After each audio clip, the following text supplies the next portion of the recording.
نہ لگ رہا ہو نا، کئی رکعتیں پڑھو ہمت کر کے، اصول بنا لو. جس کام میں دل نہیں لگتا نا وہ کام کرنا شروع کر دو، دل لگے گا، اور پھر ڈبل لگنا شروع ہو جاتا ہے.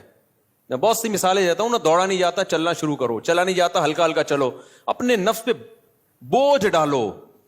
دیکھو یہ ٹینشن سے بچنا ایسی چیز ہے، جو ٹینشن سے دور بھاگتا ہے نا ٹینشن اس کے پیچھے آتی ہے، اور جو ٹینشنیں پالتا ہے وہ ہمیشہ ٹینشن فری زندگی گزارتا ہے. وہ ٹینشن ہے جو جائز ٹینشن ہے، جو صحت کے لیے مفید ٹینشن ہے، ان کی بات کر رہا ہوں میں. تو جو لوگ آپ نے دیکھا ہوگا محنتی ہوتے ہیں، سارا دن کام کاج میں مشغول رہتے ہیں، وہ خوش ہوتے ہیں، ہے یا نہیں؟ گھروں میں جو دو طرح کی خواتین ہوتی ہیں، ایک پھوڑ، نہ کام نہ کاج، کچن گندا پڑا ہوا ہے، واش روم پیمپر بچے کے اتارے یوں پھینک دیے. آپ دیکھنا ان خواتین کی طبیعت میں چڑچڑاپن بہت ہوتا ہے، جھنجھلانا.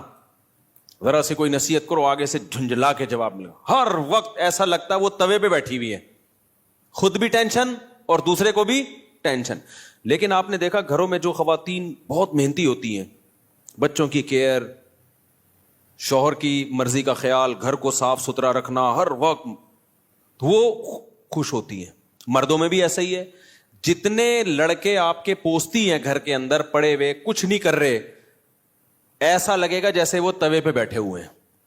باپ کوئی نصیحت کرتا ہے ایک دم کیا ہو جاتے ہیں، وہ ہائپر ہو جاتے ہیں. آپ لوگوں نے خود بھی نوٹ کی ہے نا یہ بات.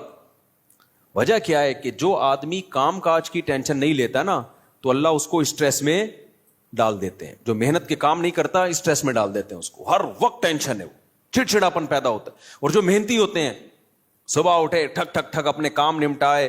میں اپنا بتا دوں، جس دن میں کوئی ٹاسک پوری کرتا ہوں کہ مجھے خیال ہوتا ہے آج میں نے یہ کام نمٹانا ہے تو وہ نمٹا دیتا ہوں. خدا کی قسم ایسا سکون ملتا ہے نا کہ بیان نہیں کیا جا سکتا. وہ آپ بھی کر کے دیکھ لو. آپ ایک اسکیجول بناؤ کہ آج دن میں نے یہ سارے کام کرنے اور مغرب تک میں ان کاموں سے فارغ ہو جاؤں گا.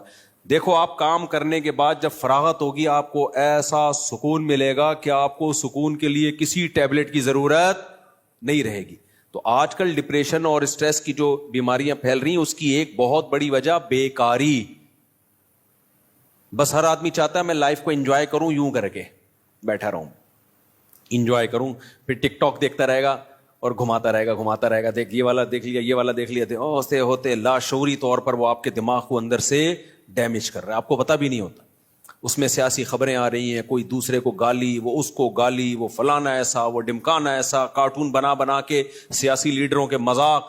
آپ کو پتہ نہیں ہوتا کہ یہ چیز آہستہ آہستہ آپ کے دماغ کو کیا کر رہی ہے، ہلکا ہلکا ڈیمیج. تو نماز انسان کے نا کا شیڈول بنا دیتی ہے. ہم نے جتنے بڑے لوگوں کو دیکھا ہے وہ کیا کر رہے ہوتے ہیں، وہ اپنے ٹائمنگ کیسے فکس کرتے ہیں. کافر کیسے کرتا ہے، 8 بجے یہ کرنا ہے، 9 بجے یہ، 10 بجے یہ، شام 4 بجے یہ. نمازی کیا کرتا ہے، فجر کے بعد کی یہ روٹین، فجر سے پہلے کی یہ روٹین، ظہر کے بعد کی، بولو نا یار، یہ روٹین، عصر کے بعد کی یہ روٹین، عصر سے پہلے کی یہ روٹین، مغرب کے بعد کی. اور یہ جو نمازوں کے ٹائم ہے نا، کمال کی بات پتہ ہے کیا ہے، یہ نیچرل ہے، گھڑی نیچرل نہیں ہے. نہیں آئی بات. سورج جب نکلتا اور غروب ہوتا ہے نا تو فطری طور پر انسان کی باڈی کے اندر تبدیلیاں آ رہی ہوتی ہیں، فطری طور پر. تو اسلام چونکہ دین فطرت ہے نا تو اس نے اوقات بھی کیسے رکھے ہیں، نیچر کے حساب سے رکھے ہیں. تو نمازوں کے حساب سے اپنے آپ کو فٹ کرو گے زیادہ سکون رہے گا، کیونکہ دن کی روشنی میں انسان کا مزاج الگ طریقے سے کام کر رہا ہوتا ہے، رات کے اندھیرے میں الگ طریقے سے ہوتا ہے. تو اللہ نے کیا فرمایا کہ الا المصلین الذین هم علی صلاتهم دائمون، یہ لوگ نمازوں میں پابندی کرتے ہیں. تو آج سے عزم کرو کسی قیمت پہ بھی نماز انشاءاللہ ضائع نہیں کریں گے. اور سب سے زیادہ سکون اللہ نے فجر کی نماز میں رکھا ہے. تھوڑی سی ٹینشن ہے بھائی اٹھا لو، لیکن پڑھ کے جب سلام پھیرو گے نا آپ کو لگے گا یار آج تو ہٹو بچو ہو گیا ہے. ہمارے ایک دوست تھے، نمازی تھے لیکن اڑاتے بھی بہت تھے نماز، ہے نا.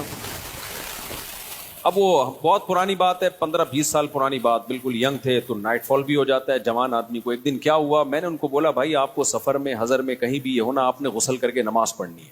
وہ جاب کرتے تھے کسی کمپنی میں، انہوں نے کہا یار ادھر کہاں میں رات کو سوؤں اور نائٹ فال ہو جائے، کون غسل کرے گا، کیا ہے بھائی بڑی ٹینشن ہے یار. میں نے کہا یہ عزم کر لو کچھ بھی ہو آپ نے غسل کر کے نماز بولو پڑھنی، کچھ بھی ہو جائے. پانی کا انتظام کیسے کرنا یہ آپ کا ہیڈک ہے، کرنا ہے.